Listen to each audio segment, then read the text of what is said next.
Is the problem of evil sound? That's what we are debating. Glad you are here, and we are starting right now.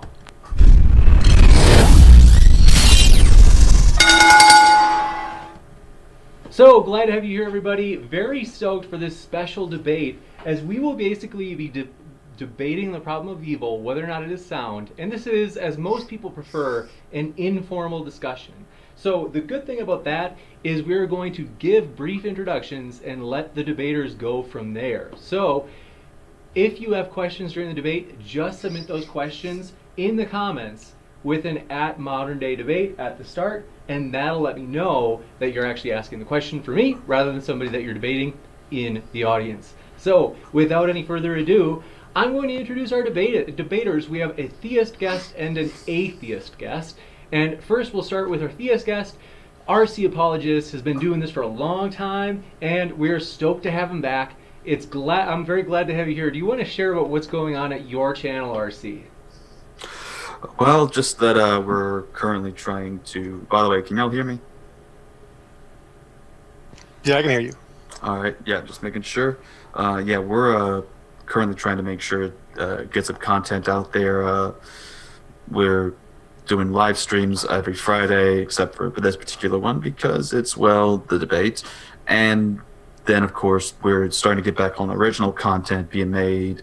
Got already a script recorded, and going to be working on another one dealing with numbers 31 pretty soon.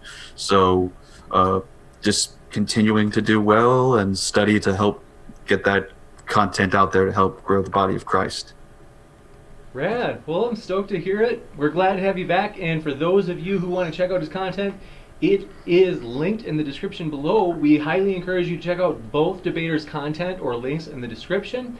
That way, even if you don't agree, hey, at least you got their view straight from the horse's mouth. So, Tom Jump, glad to have you back. Been here a number of times already.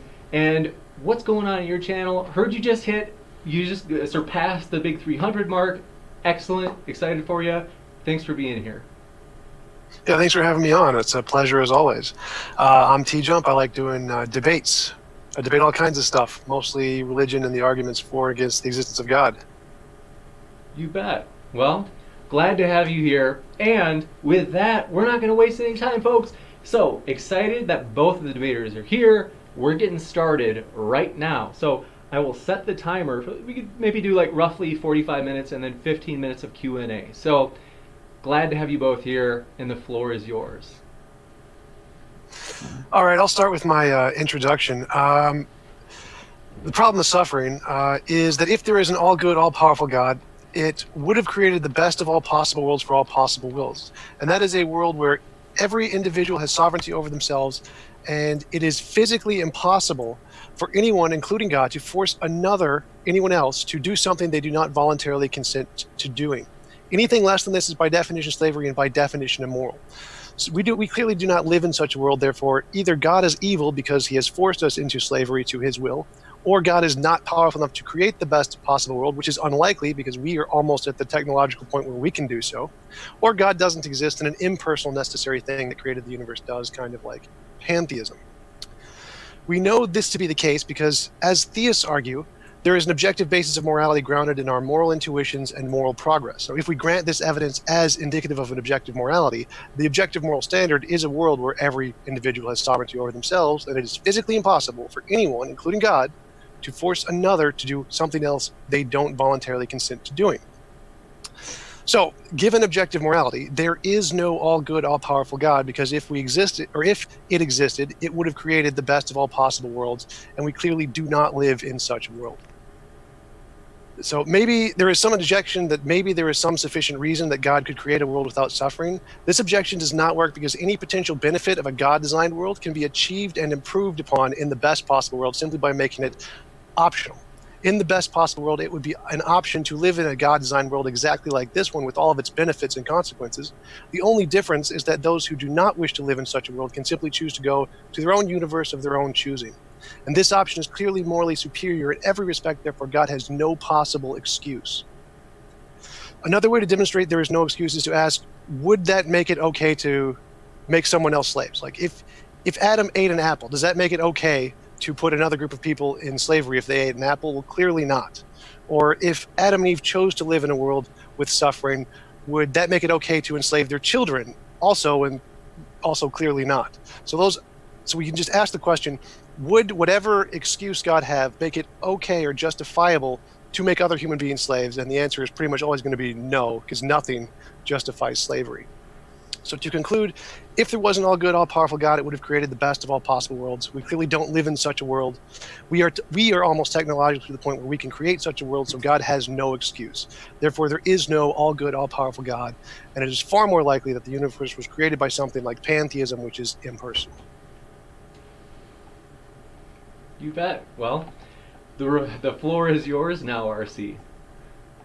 All right. Well, obviously, I take the position that the problem of evil exists, but the problem can be solved based on the fact that with evil existing, we know that we can determine something, first of all, is morally right and morally wrong, because everyone, as objective morality states, knows what is right and wrong. And for this particular reason of why I affirm this would be the issue of what God has revealed in his word, and that is Romans chapter 2, verse 14 to 15, as it is stated in the Christian Standard Bible translation. So when Gentiles who do not by nature have the law do what the law demands. So it's saying that they don't have the written law down, but they do what the law demands. They are a law to themselves, even though they do not have the law. They show that the work of the law is written on their hearts. Their consciences confirm this. Their competing thoughts either accuse or even excuse them. So when it comes to this particular issue, about the problem of evil and the issue of morality, everyone knows right and wrong exists, and that's where I'm going with the sense of objective moral values and objective morality, and where our source of that comes from is that we get this from God, who has written the law in our hearts, not just simply to the Jews, but even to the Gentiles that are the non-Jews. Now, concerning the actual problem itself, that is, that if things, exist that are evil, for example, hurricanes, fires, murder, rape, and all these things, then the question becomes, how could a God, allow this to happen? Well, the issue is that every single thing that I believe occurs in the universe, even down to the microscopic details, has been ordained by God for a purpose. That it's not just some blind, meaningless, guideless process of randomness, but rather that everything that occurs happens with a purpose to the very end, that will glorify God, as well as to, in other instances, redeem his people. For example, the wickedness of Jesus being crucified on the cross being an ordained event that was truly evil, yet was ordained for the sake of the atonement of sinners, so that they would be saved and redeemed through his Son. Now, people may try to point out the issue of what kind of goods could come from evil, and that's the whole thing I think I might want to get into later on. As John Frame, a philosopher and theologian, notes in his book on systematic theology, pages 289 to 290, he says the following, quote, "Some have argued that the possibility of evil is necessary for an orderly universe. An orderly universe, in this view, is a universe governed predictably by natural law, but natural laws are impersonal. The law of gravity, for example, takes no account of persons. If someone jumps from a high cliff, he will be hurt. Whether he is righteous or wicked, if God miraculously protected everybody for those otherwise righteous who took foolish chances, it would be difficult to predict the events of nature scientifically. So if we are to have an orderly, predictable universe, so the argument goes, we must be willing to accept a certain amount of pain and suffering." So regarding that, even the issue of evolution could be something that could be, as Kent Hovind tries saying, describes it as an evil process, but because you have suffering and death being involved there, we can still quite clearly look at it and say that there's still some good that comes out of it, among it being us human beings that are resulted from it, as well as the beauty of creation of animals and other kinds of species that we can look and have an awe magnificent over. But there was suffering, there was death that was involved through that was able to bring about a good. So the issue is then, how can the atheist, regardless of if he affirms objective morality or not, ultimately justify this without ultimately trying to go back to what is God? And that's what I think is the problem with my opponent, is that while he claims that he is trying to hold to some different atheistic morality concept of objective morality. He is in reality actually getting his morality from God. So that is my introduction. You bet. All right, cool. So I'll just continue from there. So I ground morality not in theism, but in pantheism, just an eternal, all-powerful nature as an undiscovered law of nature. And I agree that there is an objective morality, and that objective morality indicates the theistic God is clearly immoral. So even if I grant that the entire universe has a purpose, if God forced me to be a part of his purpose without my consent or my choosing my own purpose, that is by definition slavery and by definition immoral. And I can grant everything you said and just say, yep, that should all be an option, that we can choose to live in a universe like that designed by God. But it would be morally superior if we could choose to opt out and go to our own universe. I don't care if that universe is predictable scientifically or not. It's just morally superior if I would have the option to go to one of my own design rather than to be forced against my will to be in this one, which is, again, by definition slavery and by definition immoral. Okay. So I do want to go over some of the other things you said along with what you just said there. I mean, because you said that it is wrong for God that makes him evil because he didn't create the best of all possible worlds, correct? Yes. Okay, so what determines something to be the best? I agree with the theist argument that we have our moral intuitions and moral progress as indicative of an objective morality. So I agree there is an objective morality. I agree our moral intuitions and our moral progress indicate that objective morality. And the objective morality indicated by those things is that the most moral world is one where no being it's physically impossible to force one being to do something they don't voluntarily agree to do. Right, but I don't think that answers my question on what determines something to be the best, as your word is the best. It's just the objective moral standard. I can say the objective moral standard is grounded in pantheism rather than theism. Okay, so in order for something to be the best, it has to be based on some sort of moral basis? Yes, an objective moral basis. So like when Hitler, for example, is considered, well, not a righteous man, considered, at least as far I've heard in speech classes in college, the greatest speech giver of all time because he is able to convince an entire nation to go through and follow through with his ideas of genocide towards the Jewish race. But that you and I would agree that that's not a moral thing. Would therefore they be wrong in saying he's the best speech giver with that regard? Being the best speech giver has nothing to do with being the best moral anything. Okay, but the issue was just determining how do we know something is the best, period? So again, I'm just using the word best to mean moral, so it's the most moral. Okay. So in that context, it wouldn't have anything to do with moral. No, it would. Okay.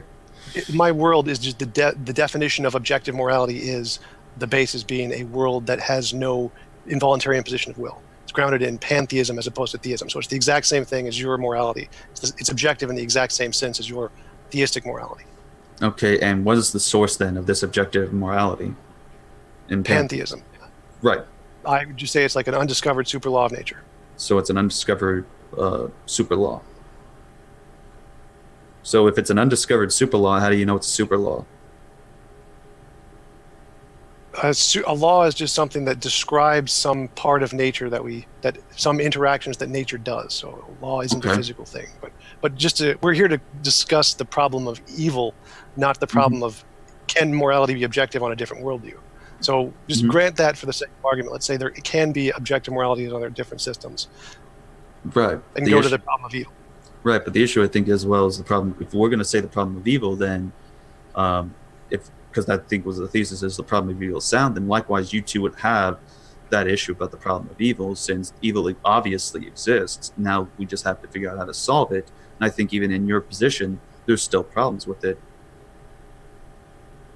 Well, mine is impersonal, so mine doesn't care enough or hasn't done a consciousness to try and make the world good. Okay. So then yours is conscious and has intentionality, so it would deliberately want to make the world objectively moral.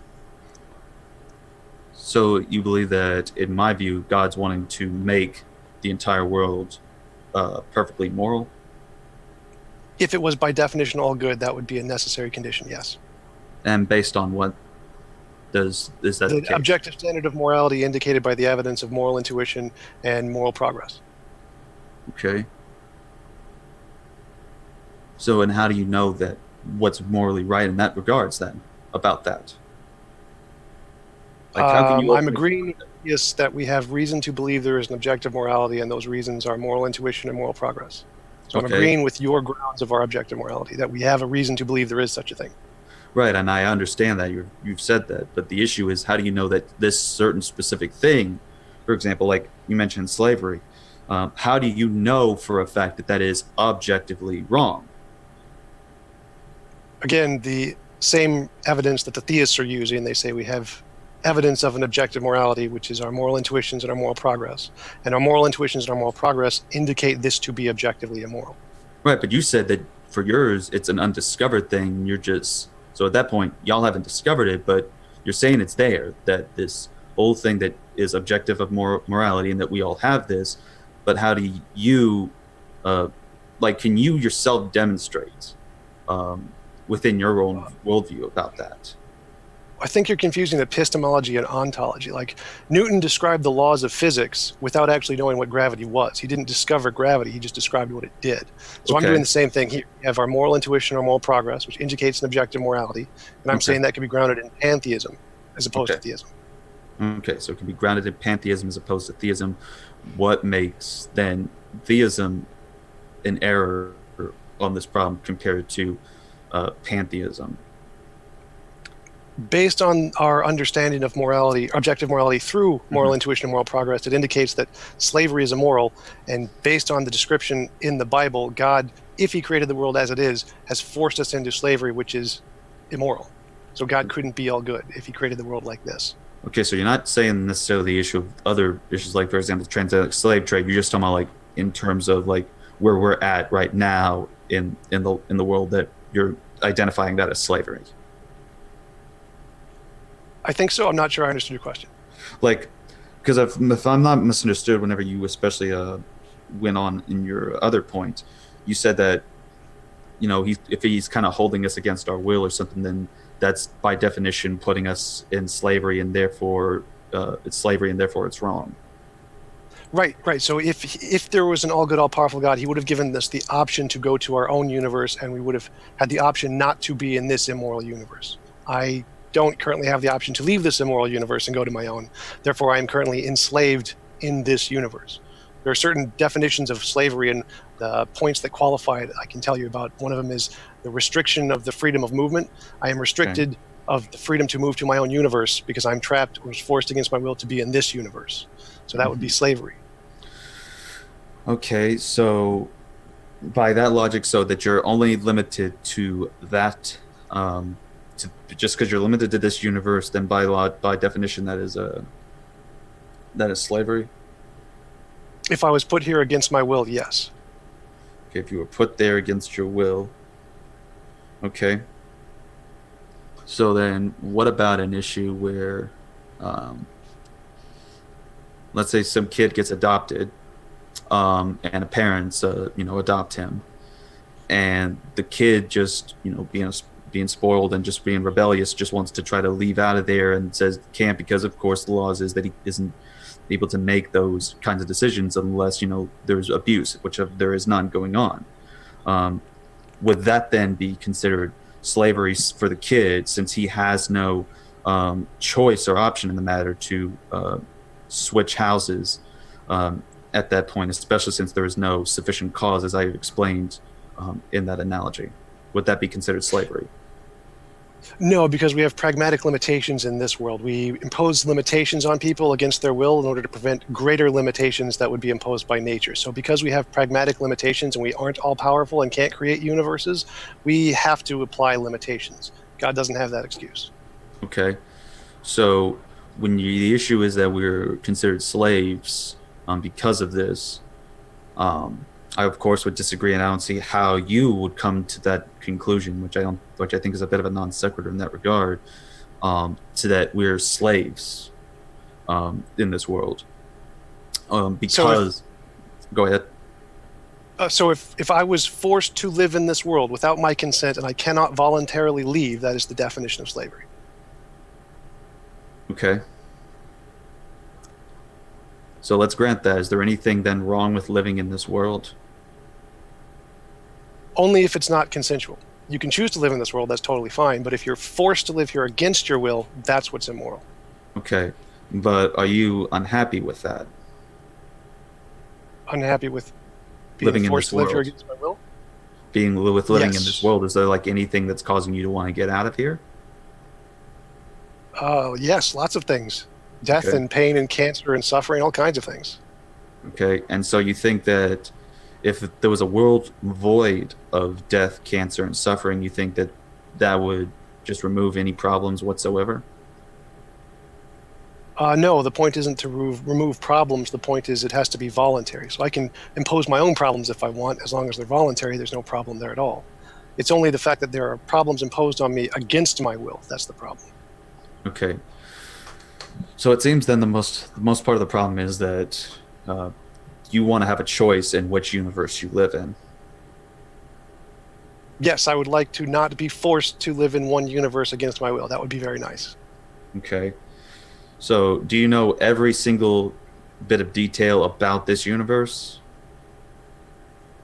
Our universe or the one I want to live in? This universe, the one that you're claiming that we're being held in, that's not the best of possibilities. Oh, absolutely not. No, I don't know everything about it. No. How much would you, if you were to give a percentage or a scale, how much would you say that you would know about this universe?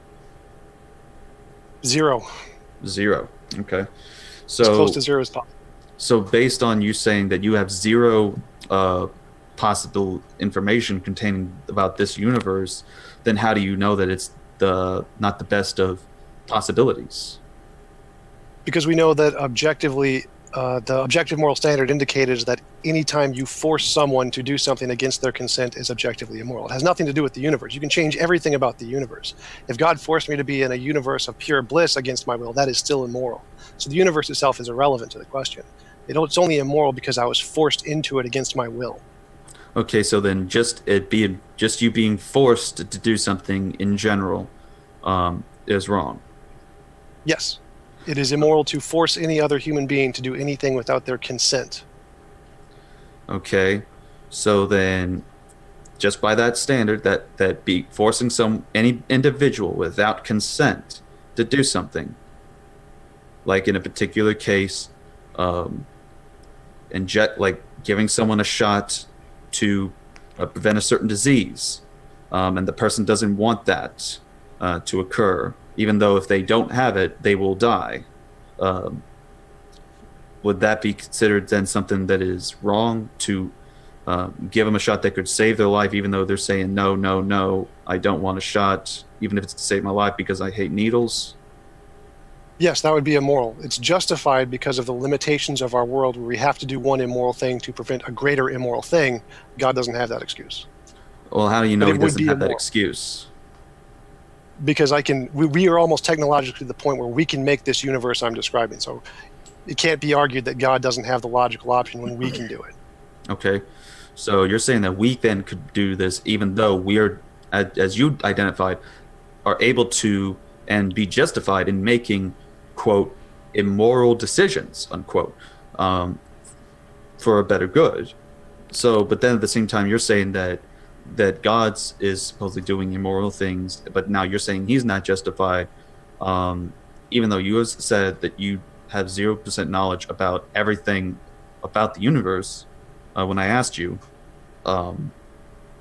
Right. So we do immoral things like giving Yeah. someone a shot against their will. That's still immoral. The fact that it's justified doesn't stop it from being immoral. So if God is doing Right. an immoral thing, he's not all good. He's immoral. Well, I would disagree in how you would define that, of course, and that's where I think the issue is, where we differ on our worldview. But can I address the second thing you said is I don't need to know everything about the universe because we know that we can physically make this other world, which means God must necessarily, unless we're more powerful than he is, he must also be able to do it. And anything that is possible in a God designed world in this universe is possible in the best possible world because it's Right. you can choose to live in a world exactly like this one. So Right. we don't have to know everything about the universe to know that it's possible to do this.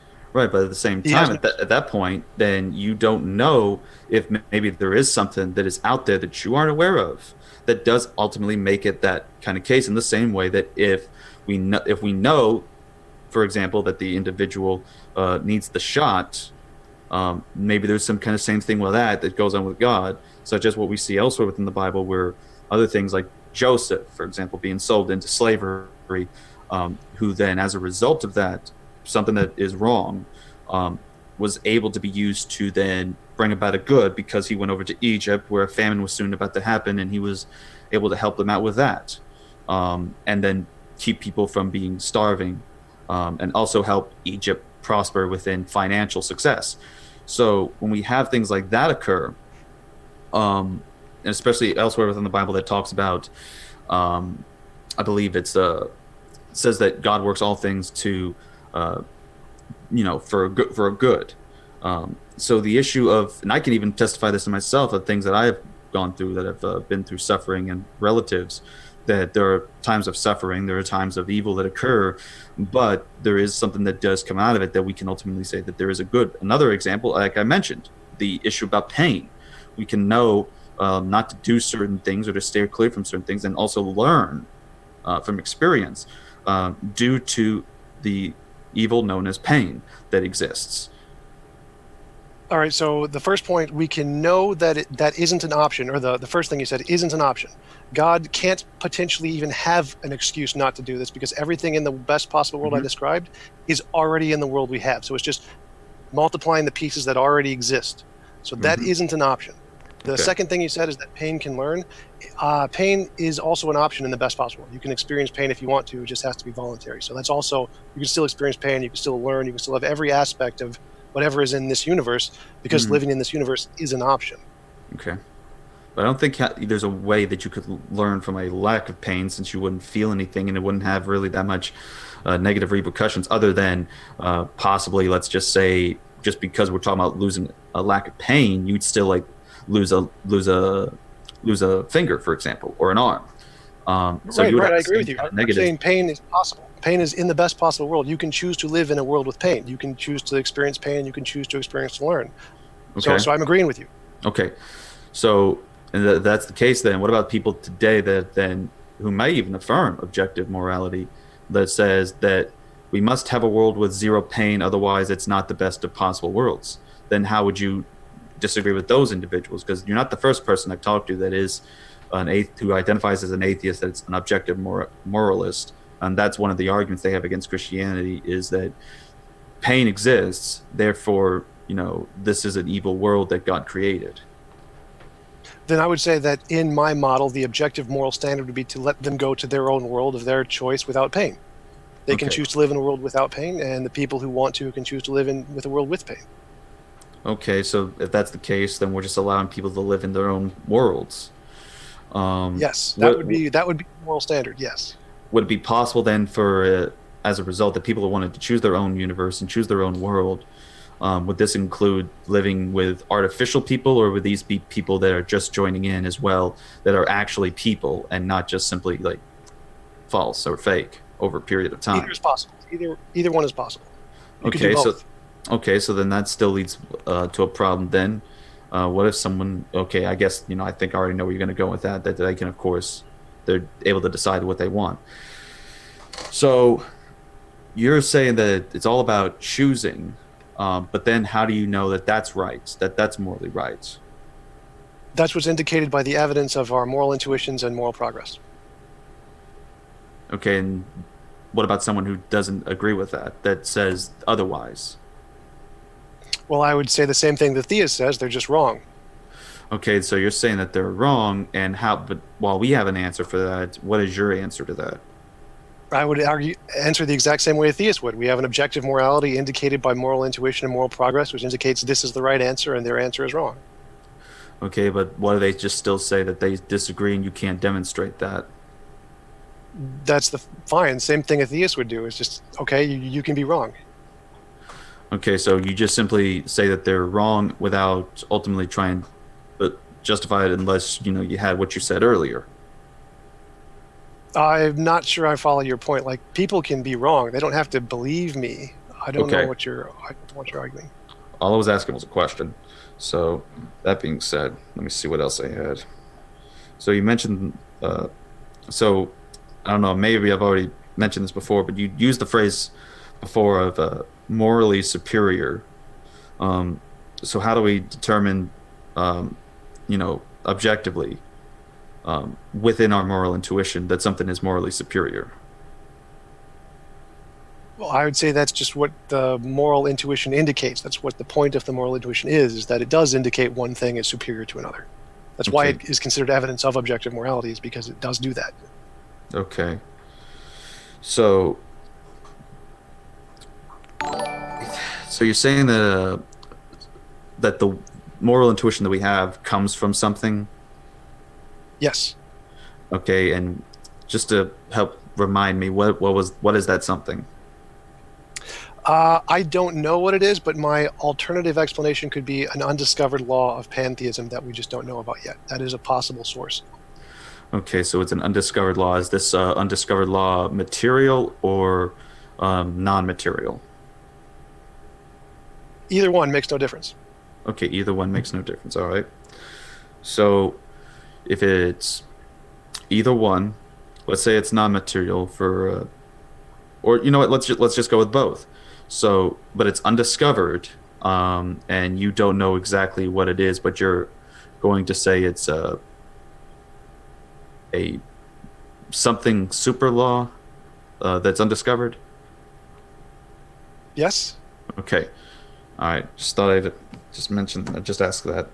Okay. So Just to clarify, it's like Newton discovered the laws of gravity by describing what they did. But he before didn't. he knew. Right. Yeah. Okay. And that's the same thing I'm arguing. I'm arguing we can understand objective morality through what it does with our moral intuitions and our moral progress without knowing exactly what it is. Right.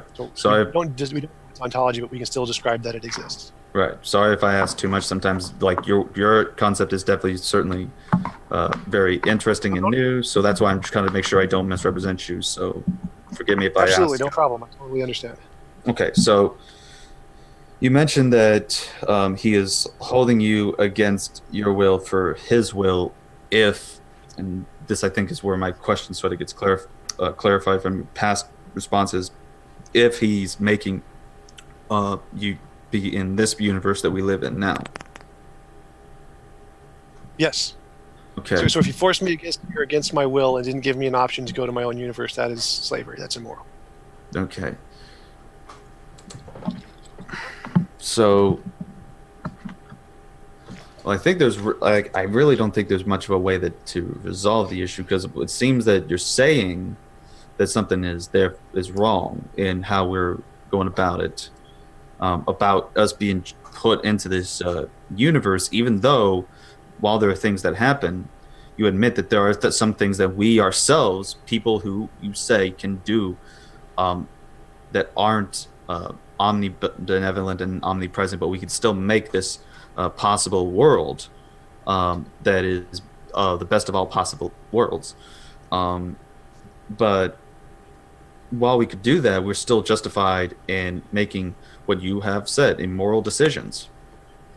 But yet, if God makes something that you state is an immoral decision, even while not having all the knowledge of like what could be considered the justified means, you'll still identify that he is still somehow in the wrong in this issue about the problem of evil.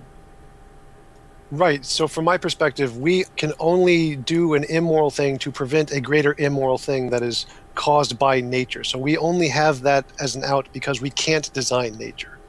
Once we can design nature, once we can make the best of all possible worlds, like what I mean by we almost technologically have the ability to is that we could like upload all our brains to the matrix or something and give ourselves our own universe. We don't have that ability yet, but it is logically possible that we could in the future.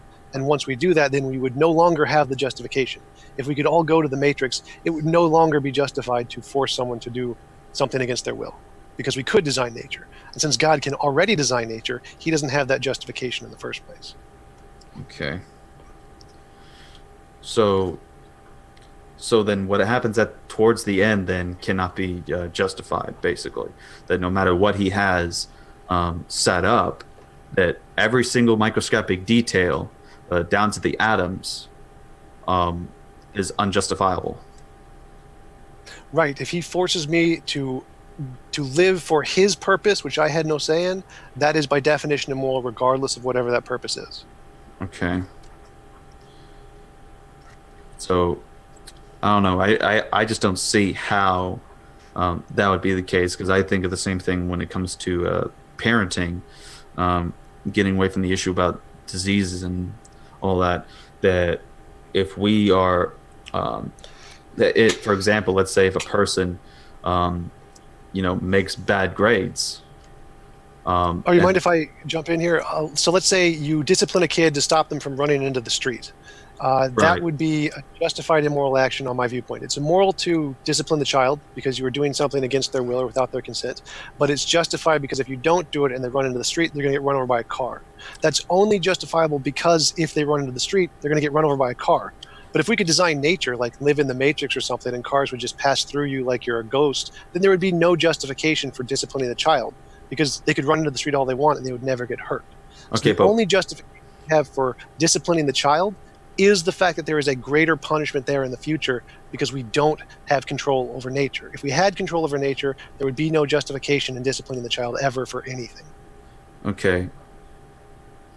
So, but why is it wrong for the child to run into the street where the traffic is coming, in your view? It's not. It's not. Okay, so It's the not wrong at child. all. It's the fact that they're going to get hit by the car. That's what's wrong. Their Okay, will so is they going get to be hit. imposed upon by the car, and that's wrong. Okay. So then, as I was trying to point out, because I wasn't trying to point out the issue of whether or not if he gets killed or not, because I think that was the issue I was trying to avoid concerning that particular type of analogy. The issue was that if a kid, makes bad grades, and does not improve upon that, and just continues to, lack more knowledge and does not wish to study further, and therefore doesn't gain or increase the IQ. Um, but the parents, in order to help with this, remove some basically distractions such as no video games, or no TV, which imposes on certain actions that the child would do. So for the sake that he then also is forced to have to study. Um, so again, nothing physical is occurring within this individual, and doesn't seem to be that really much anything with nature. Just simply the issue of what's going on specifically with the individual and the concept of knowledge. Is that wrong? What they did that can be considered justifiable? Yes, that would be the exact same in my worldview. The reason that they are justified in that case is to try and make their kid smarter so that he can live in the world. You need to get a job to be able to buy food and to support a family and to live in the world. Now, if that wasn't a requirement and you didn't have to get a job and you didn't have to work for a living, then and you could just do whatever you wanted to in your own universe, then it would no longer be justified to force the child to learn stuff. He should just be able to go around and play video games all he wants. And so the only reason it's justified to punish him for not learning that stuff is because to prevent the greater imposition on his will of being homeless, essentially. Okay, but what if That would even be the exact same as the car example from my okay, perspective. but what if at that point he doesn't become homeless? He fails all the whole thing and he just stays with his parents for the rest of his life. Because I've seen people, and I've actually worked with people where this kind of stuff happens as a caretaker. I do not follow your analogy. That's fine too, but the goal would be to try and give him the opportunity to succeed in life to some degree. So it's the same justification. But why is succeeding in life good then? What if this person, by his own decisions and will, doesn't want to succeed in life? That would be his choice. From my perspective, you have that choice. You have the moral choice to be able to decide that for yourself. But again, the justification comes from the fact that if you don't succeed in life, nature is going to hurt you bad because you're going to be without food, without a home, without all kinds of things. And so the fact that nature places these immoral limitations on you is what justifies parents in disciplining their children to try and get them to the point where they can succeed in life and not have to go through that suffering that nature is going to impose on them. Okay.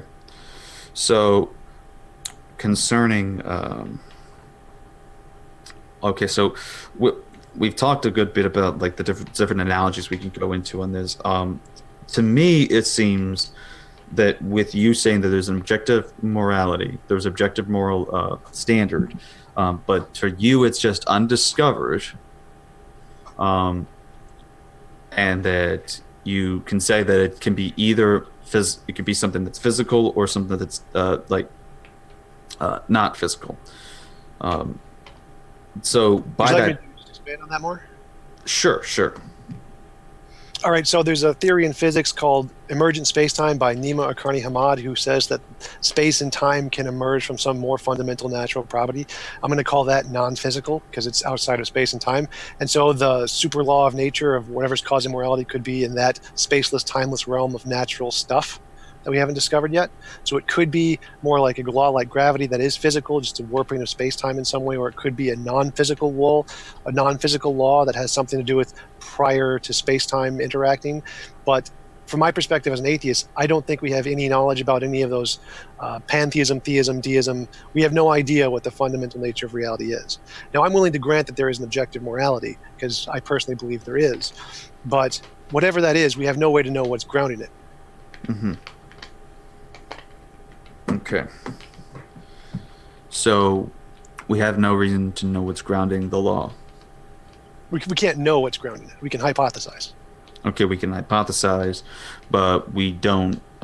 So in other words, this is really just a theory that you've come into based off of observations you've made in this world, I guess, right?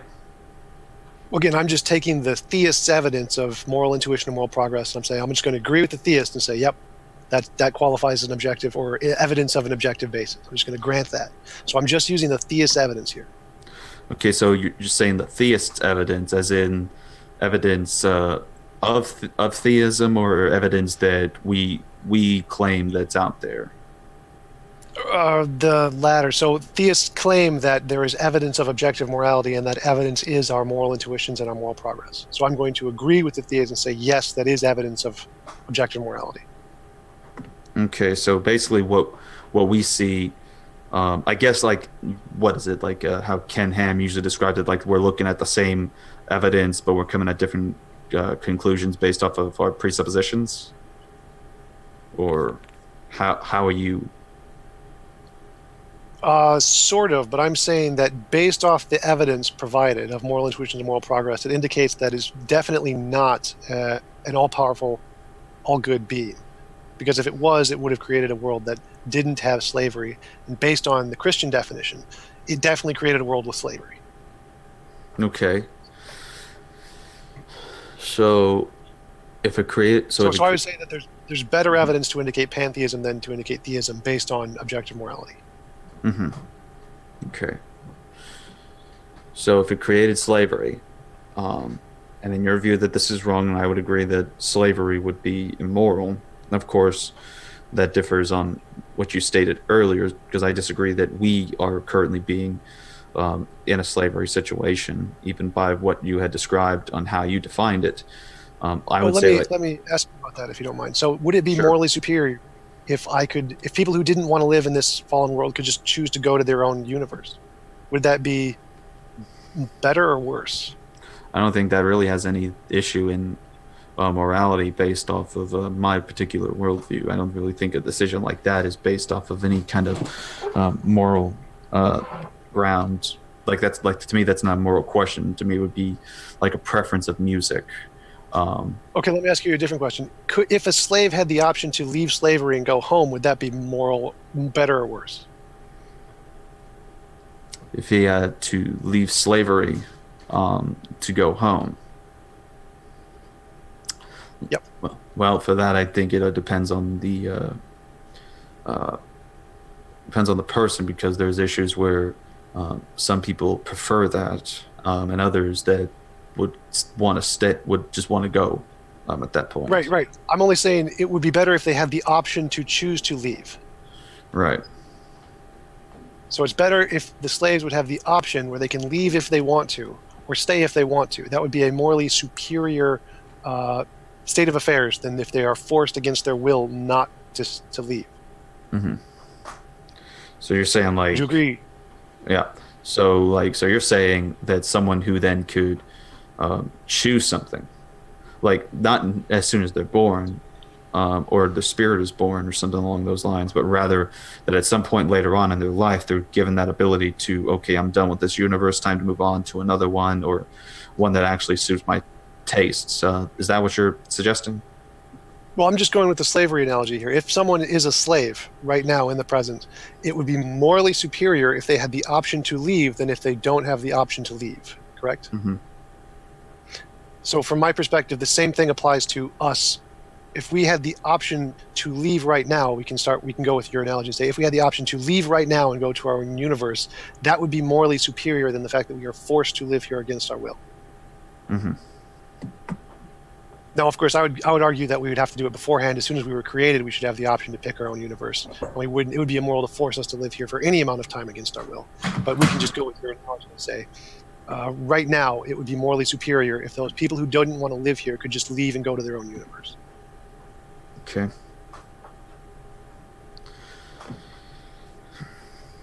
Well, I mean, I really still, even after going through all this, I don't see where then this causes a problem for the problem of evil.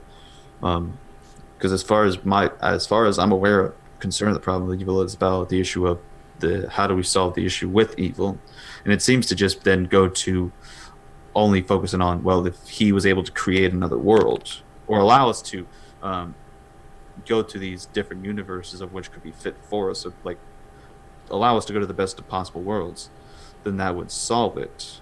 But then what about other worlds then that would have things that we would consider evil, and they are in existence, and even though we don't live in them, there are people that are going to some of these worlds that exist. What do we make of that? If they voluntarily choose to go through that, that isn't evil anymore. It's voluntary. Right. I'm not asking though about them, but say someone else goes to something that you believe is immoral. I'm not sure I follow. So I only see it's immoral if you force someone to do something against their will. They can do whatever they want voluntarily, and that's no longer immoral. Let's say this then. Do you believe that rape and murder is wrong?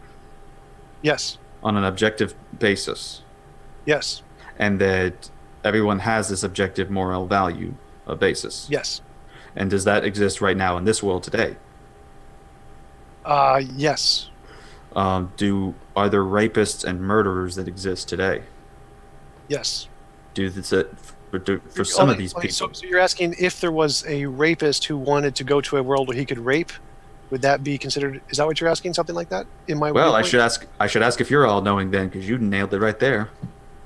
All right. So you only have control over yourself and your universe. So you can design your universe any way you want. So if there's a rapist and they want to rape people, they can make it so they have control of their universe and they can force anybody in their universe to do whatever they want. But you can't force anybody else to go into that universe. Every other person would have the voluntary or the option to go to their own universes, and if the option to go to this universe if they so choose. And so they would only be able to go to his universe and be subject to victimization if they so choose to do so. So he can't he can't force anyone to do anything involuntarily. So there would be no immorality. Okay, but isn't rape what's the definition of rape? Involuntarily sexual intercourse, something like that. Involuntary. Right, but you said that they would have to voluntarily go and voluntarily participate in these things, correct? Right. Wouldn't that therefore negate it being rape? Right, exactly. So he couldn't actually rape anybody. He can design the world so he wants to think that, but he can't actually do it. Okay, he can design his own universe however he wants, but he can't force anybody else to go to it. Or he could make, like you mentioned earlier, like artificial intelligences or philosophical zombies that aren't actual people, and he can do whatever he wants to them because they're just like computer video game characters. So that's fine. So but there's limitations. So there's limitations right. Then. Even though for him the best possible world would be somewhere where he can actually act upon the act of rape. Right, there are definitely limitations. You only have freedom over yourself and your universe. You have voluntarily control over yourself. You don't have voluntarily control over everybody else. So you don't have total freedom or all powerful. You're not all powerful. You only have freedom over yourself and your universe, and no one can involuntarily force you to do anything you don't consent to doing. That applies to everyone. So you're not all powerful. There are definitely limitations. Okay, so in other words, God's not the one that's creating this universe. It's the human individuals themselves that he's allowing to create the best of possible universes. Either one is possible. God could create it for you, and you could say, "I'd just like my universe like this." Put it in like an order at McDonald's, be like, "Print the Okay. universe." Okay, then. So if that's the case, so then we would obviously see what the problem would be then if he's not allowed to then, do something like that, to create anything as to what you were trying to point out to that the person wanted to occur. Um, but then also at the same time, your problem was that the person didn't have the choice. But now you're saying that there are some things he doesn't have a choice over, which seems to conflict with what your problem was earlier. No, you only have freedom over yourself and your universe. You don't have total freedom over other people. That would be a contradiction. So if you tried to impose your will on other people, that would be the definition of immorality based on how I've described it. So I don't see the contradiction you're trying to outline here. Like I'm not there's saying no that total necessarily freedom. not necessarily saying there's a contradiction. I'm just trying to understand that you obviously have to see where there's, um, based on what your whole thing is, it seems to be about freedom of allowing certain things to occur. Um, but there is Freedom a from limitation. involuntary imposition. So it's freedom from involuntary imposition. Okay, so that's the actual thing about freedom, that there's still a limitation regarding that freedom. Right. It only applies to yourself and your universe. Okay, but I could still say the same thing within that there's the limitation of our freedom about, us being stuck with this universe. Could be something Uh, then that's justifiable. what do you mean? You're not stuck with the universe. You can destroy it if you want. You can go visit other people's universes if they No, allow I'm you to. talking You can go about to the the reality that we're in now, where we're just limited to just this universe. The one that you say is not the best of possible worlds. Right. What about it? Well, like the issue with this one guy that you're saying that he can't do certain things, but by the time that happens, then he's like, well, this ain't the best possible world, because if it is, then I would be able to act upon the action of rape. And so because we don't have the action to go to the best possible world that we want, therefore then It's not the best possible world we want. It's not about what we want. The objective moral standard is indicated by our moral intuition or moral progress. That is a world without involuntary imposition of will, where one person cannot force another to do anything they don't voluntarily consent to. That is the objective moral standard. You can design your Okay. universe however you want, but that's not what's moral. What's moral is the fact that you can't force anybody else to do anything they don't consent to doing. Hmm. Okay. So what we will do is I'll give you a 2-minute warning, and then we will start the Q&A if you guys have any last questions you want to go over. Well, at this point, I think I've asked enough. So unless T Jump wants to ask me anything, because I think I've been doing most of the interrogation at this point. Well, I mean, I'd still like to know, would it be better, just imagine if it's possible, would it be better if God gave every individual the option to go to their own universe? And if they wanted to, they could come to this universe of suffering and pain. But if they didn't want to, they could just choose to go to their own. Would that be a morally superior world? In In my your understand in my understanding of things, and based on how I'm feeling, to me, yes. But the issue is that I therefore don't say that therefore God is wrong in just allowing things as they are today, because I'm also finite in my knowledge and I don't know what happens in the future, that therefore is a justifiable position for God to do what he's doing. Just like there are times that I wasn't aware of things that my parents were doing, and I thought that, oh, you're an evil, idiotic person, until I grow up later and start gaining knowledge and wisdom, that I learned that what they did in helping raise me was absolutely justifiable. All right, that's it for me. Thanks for your answer. No problem. You got it. So excited to move into the Q&A, as we got a number of questions here, good questions that I'm pumped to read. And if this is your first time here, highly encourage you to hit that subscribe button, as we have a lot more debates coming up. In fact, we hope to have the gentleman that we have on right now back in the future. So as well as tonight, we've got a double header. We've got a debate on creation evolution right after this one. So the questions. Karag, forgive me if I'm saying this wrong, Karag Nightwolf asks, if we are fallible beings, how could we ever assess a source to determine whether it's fallible or infallible, like a God or Scripture? So I think this would be for RC, but might also be for Tom. Mm-hmm. Well, if you don't mind, I'll take a shot at answering. It's definitely possible. Even if we're fallible beings, that means it's still potentially possible that we could find some kind of methodology to indicate an infallible or ultimate source. But as far as I know, we don't have any such methodology yet. Mm-hmm. So, from what I'm looking at, the question, if we are fallible beings, how could we ever assess a source to determine whether it's fallible or infallible? I mean, as far as if we're fallible beings, how could we assess a source? I think the issue, I mean, sorry, playing dumb here, but I'm not too familiar. It's been a while since I've heard the word assess or looked it up in the dictionaries much, but as far as a source, I mean, I think that was revealed via the word that which an infallible God is left that to us, and we have read that and be able to know it, as well as also our own conscience sees creation, and we understand that there is an infallible God that exists, and if that is where we all have that knowledge, then I'm pretty sure looking at, for example, the scriptures that point out the issue about the law, as well as the fact that of our conscience that has that written law in our hearts, that conscience of automatically knowing right and wrong, that would be our point. That's how we would know. You got it. So, next question. Thank you, gentlemen, for your answers. John Peterson asks, for the theist, if God created everything, if God created everything, then he created evil. Therefore, how can God be anything but immoral, because he's responsible for every evil act? And he'd like Tom's take on this too. Okay.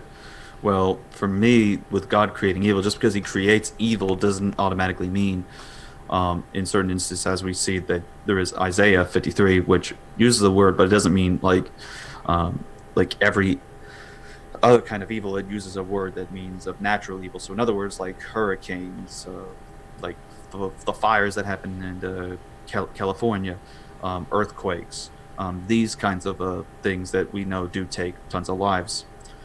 So we could consider that an evil. But even with that, that just because that God creates these evils doesn't automatically mean that therefore that means he's immoral, because then you must provide the standard of why that is immoral in the first place. And I don't know what this person's moral framework is, whether he's affirming a objective or a subjective view, but he has to provide some sort of basis for that in order for him to do that. He has to, of course, presuppose that God exists. Now, if he's immoral or not, the issue is that God has established what is right and wrong, and with everything that occurs, we agree that there's some sort of evil that exists, and there can probably be things, for example, like he's mentioned, like with slavery in Genesis. Joseph being sold into slavery, there was a justifiable means for that to help prevent the loss of life. There are times when we even see, like the death of Jesus, a evil that is able to be justifiable. For this particular case, the redemption and salvation of people. Gotcha. And then Tom, yes, for your take as well. All right, I'll play the devil's advocate here. I'd say that as a theist, if I was a theist, I'd say that creating evil isn't itself evil. You would have to actually impose the evil on someone for it to be evil. So the fact that he created it wouldn't necessarily make God evil. Mm-hmm. Gotcha. You bet. Thanks, gentlemen. Next, we have Genius Tracks, who asks, this is would be to ask Tom if intuitions make something like morals empirically true. I think Genius Tracks is Absolutely asking. not. No, not even a little bit. I'm just granting the theist argument for the sake of argument. It does not.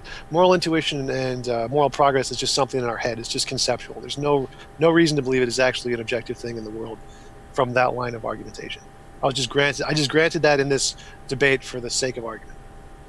Gotcha. You bet.